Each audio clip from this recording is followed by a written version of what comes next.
নন্দীগ্রামে শহীদ স্মরণ দিবস কর্মসূচিতে আজকে বিরোধী দলনেতা শুভেন্দু অধিকারী তিনি উপস্থিত সকাল সকাল মমতা বন্দ্যোপাধ্যায়ের উদ্দেশ্যে আক্রমণ জানিয়েছেন নন্দীগ্রামের এই মঞ্চ থেকে। 2008 থেকেই শহীদ তর্পণ দিবস পালন করেন। আগামী দিনে প্রকৃত পরিবর্তন এলে নন্দীগ্রামের মানুষ খুশি হবেন, এমনটাই বলছেন শুভেন্দু অধিকারী।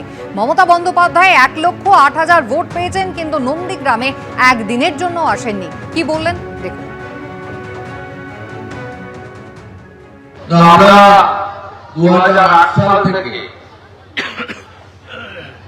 এই দিনটি উদযাপন করি অনেক বাধা বিপত্তির মধ্য দিয়ে আমরা শুরু করেছিলাম।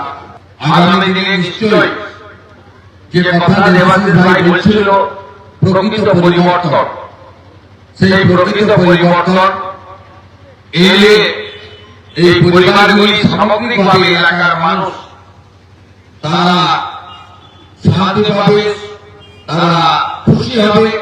এই আন্দোলনে সবচেয়ে বড় বেনিফিশিয়ারির নাম কি?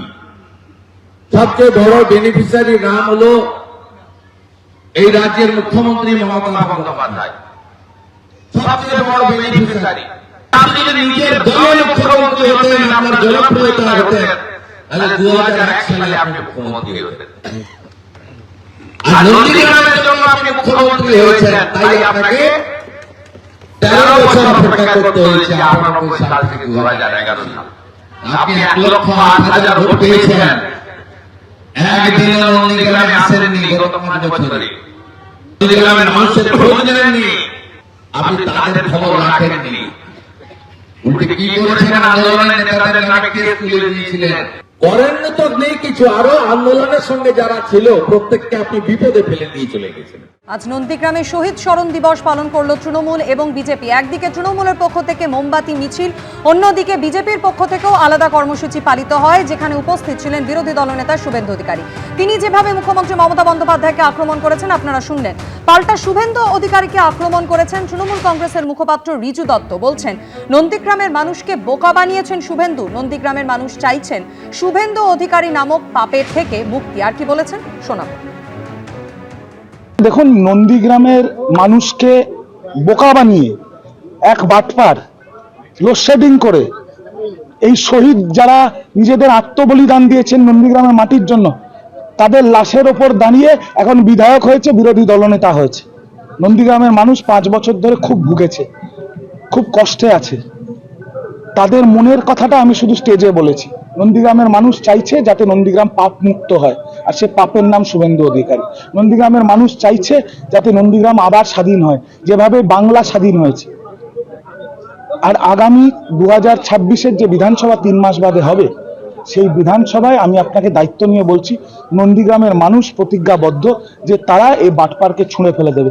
আপনারা ভাবতে পারছেন, আজকে পবিত্র 7ই জানুয়ারি, যেদিন হারমাদরা গুলি করে খুন করেছিল এখানের মানুষকে, আর আজকে যারা খুন করেছিল তাদের গাড়ি করে সিকিউরিটি দিয়ে সিআরপিএফ নিয়ে এসকর্ট করে তাদের সেই খুনিদের নিয়ে এসে শহীদ বেদিতে মাল্যদান করবে।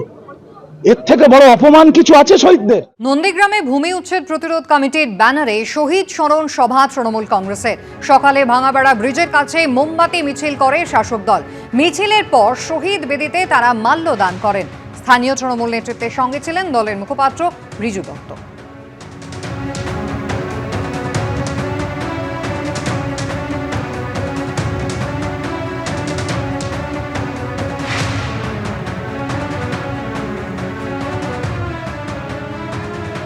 2025 সালে প্রধানমন্ত্রী নরেন্দ্র মোদী মোট 5 বার এসেছেন এই রাজ্যে, আর নতুন বছর শুরুতে ফের তিনি আসবেন পশ্চিমবঙ্গে। মমতা বন্দ্যোপাধ্যায়ের আন্দোলনের জেরে একসময় যে সিঙ্গুর থেকে কারখানা গুটিয়ে গুজরাটে গিয়েছিলেন রতন টাটা, সেই সিঙ্গুরেই 18ই জানুয়ারি প্রধানমন্ত্রী সভা করবেন। তার আগে 17ই জানুয়ারি মালদার ইংরেজ বাজারে প্রধানমন্ত্রীর সভা।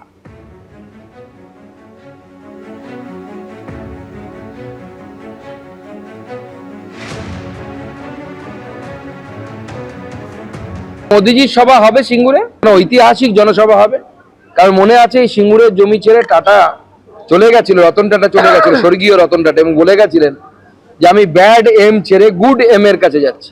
রতন টাটা তো ভুল হতে পারে না, দেখো মমতা বন্দ্যোপাধ্যায় ভুল হতে পারে। প্রধানমন্ত্রী আগে হিসাব দিন, তার 14 বছরে ক লাখ কারখানা গোটা দেশে বন্ধ হয়েছে, ক কতজন শ্রমিক কর্মচ্যুত হয়েছেন, কিভাবে বেকারত্বের হার বেড়েছে, প্রধানমন্ত্রী আগে সেই হিসাব দিন। এবিপি আনন্দ, এগিয়ে থাকে, এগিয়ে রাখে।